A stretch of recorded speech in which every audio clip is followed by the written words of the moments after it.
Shalom peuple de Dieu, nous vous saluons au nom de Jésus. C'est le frère Élie qui est au bout de la parole du salut. Et nous bénissons Dieu pour la grâce qui nous permet de nous retrouver devant vos écrans pour partager les Saintes Écritures. Nous croyons que dans ces quelques minutes, quelqu'un sera béni. J'aimerais parler des bénéfices de la présence des dieux. Les bénéfices de la présence. Je suis dans Genèse chapitre 39. Genèse chapitre 39, à partir du verset 1er.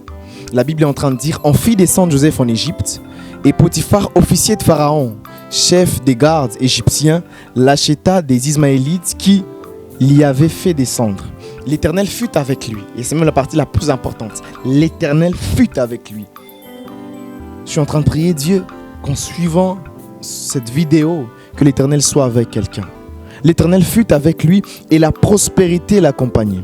Il habitait dans la maison de son maître l'Égyptien. Le maître vit que l'Éternel était avec lui et l'Éternel faisait prospérer entre ses mains tout ce qu'il entreprenait. Joseph trouva grâce aux yeux de son maître qu'il employa à son service et habitait sur sa maison, et lui confia tout ce qu'il possédait. Dès que Potiphar lui établit sur sa maison tout ce qu'il possédait, l'Éternel bénit la maison d'Égypte à cause de Joseph. Et la bénédiction de l'Éternel fut sur tout ce qui lui appartenait, soit à la maison, soit dans les champs. Il abandonna aux mains de Joseph tout ce qui lui appartenait et il n'avait avec lui d'aucun soin de celui de prendre sa nourriture. Or, Joseph était beau de taille et de figure. On peut s'arrêter là. Ce soir ou ce matin, je suis en train de parler des bénéfices de la présence des dieux. La Bible est en train de dire « On fit descendre Joseph en Égypte ». Lorsque vous analysez cette phrase, le premier mot qui est pris, c'est le mot « on ». « On » est un pronom indéfini. Vous savez, bien aimé dans le Seigneur, il arrive des fois qu'on est conduit par le « on ».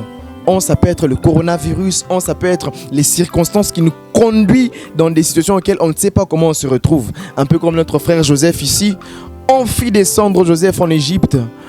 Joseph ne comprend pas, mais moi je suis fils de mon père. Comment je me suis retrouvé ici? À cause de mes frères, je ne sais pas qu'est-ce qui se passe exactement. Joseph se retrouve en Égypte.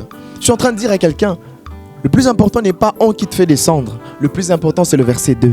Mais l'Éternel fut avec lui. Vous savez, lorsque l'Éternel est avec toi, même en étant esclave, ce que les hommes sont en train de rechercher, toi ça t'accompagne. La Bible déclare, la prospérité accompagnait Joseph.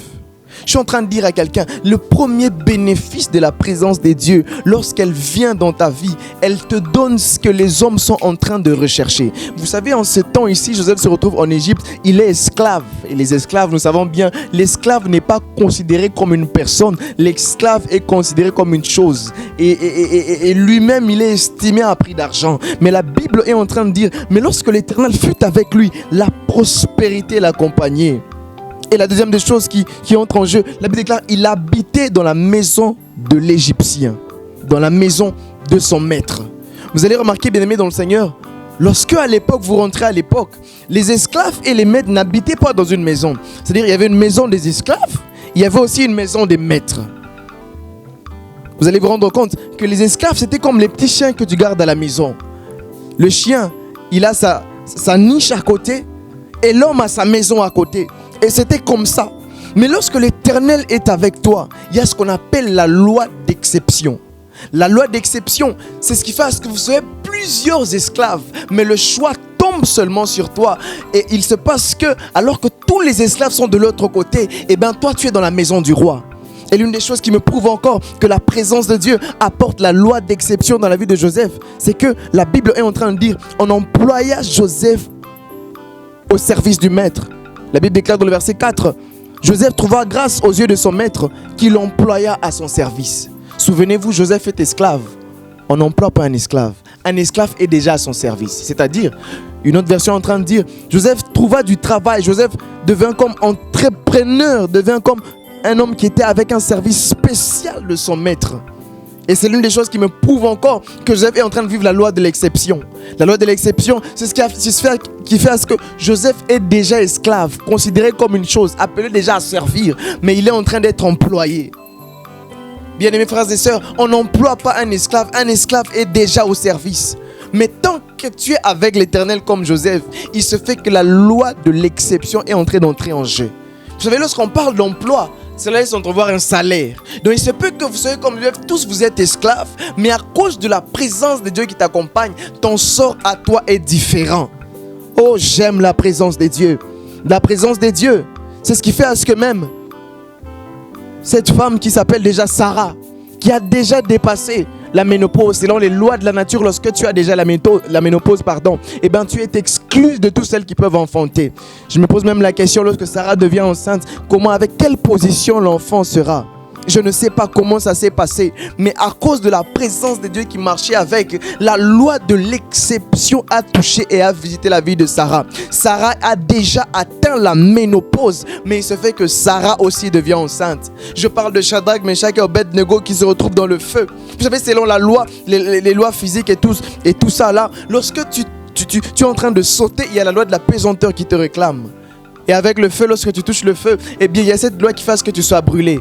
Mais il se passe que Shadrach, Meshach et Abednego se retrouvent dans le feu et le feu n'a aucune influence dans la vie de ces hommes. Pourquoi? Parce que la présence de Dieu leur accompagnait et il y avait la loi de l'exception qui était avec eux. Et la troisième des choses dont je vais parler ici, eh bien, c'est la surabondance. La Bible est en train de dire, on confia à Joseph dans le verset 4, le Potiphar confia, le maître de Joseph confia à Joseph sa maison. Mais dans le verset 5, il est question de la bénédiction qui n'affecte pas seulement la maison, mais qui va jusqu'au champ. Je suis en train de dire à quelqu'un, l'autre bénéfice de la présence de Dieu, c'est que la présence de Dieu emmène toujours une touche de surabondance. Raison pour laquelle vous allez voir que David parle de tu oins d'huile ma tête et ma coupe déborde dans le psaume 23.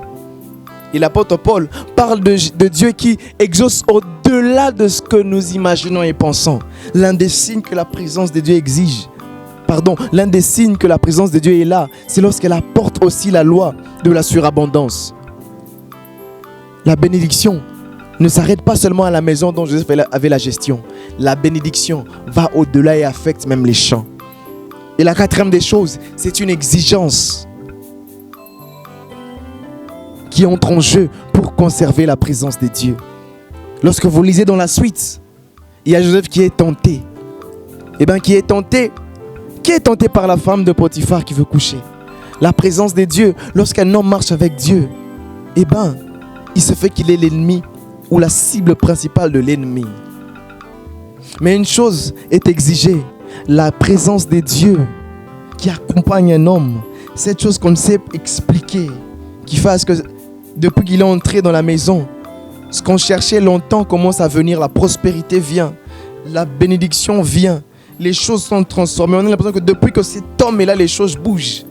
Cette présence de Dieu exige aussi une vie de pureté et de sainteté. Alors que je parle à quelqu'un des bénéfices de la présence de Dieu, je conclue en donnant l'exigence qui fasse que la présence de Dieu soit là. Saint, Saint, Saint et l'Éternel disent les Saintes Écritures. La présence de Dieu emmène beaucoup de bénéfices, mais elle est exigée par une vie de pureté.